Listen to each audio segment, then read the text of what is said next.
Jalani LDM, Tasya Kamila beberkan dukung cita-cita sang suami, saling support satu sama lain. Tasya Kamila mengungkapkan dukungannya untuk sang suami yang kini sedang menempuh pendidikan di luar negeri. Seperti diketahui, pasangan Tasya Kamila dan Randy Bahtiar harus menjalani LDM, long distance marriage.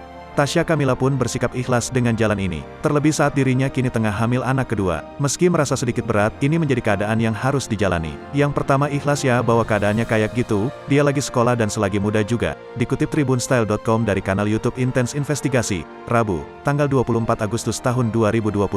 Perempuan 29 tahun itu mengaku saling mendukung satu sama lain. Meski berat, mau tidak mau harus menjalaninya. Walaupun memang konsekuensinya seperti ini, harus berjauhan dulu, lanjutnya. Jadi karena udah ikhlas, apapun yang terjadi nggak dijadikan keluhan, ujar Tasya. Lebih lanjut, saat Tasya sempat mengalami keracunan, Randy pun sebagai suami merasa begitu khawatir dengan kondisi istrinya. Sebenarnya dia yang lebih galau, aduh, coba ada aku di situ, aku bisa temenin kamu, akunya sih ya udah nggak apa-apa, kata Tasya.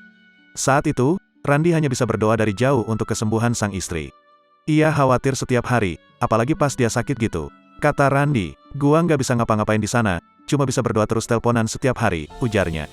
Menurut Tasya, karena banyak keluarga jadi dirinya merasa tenang dan tidak panik seperti sang suami.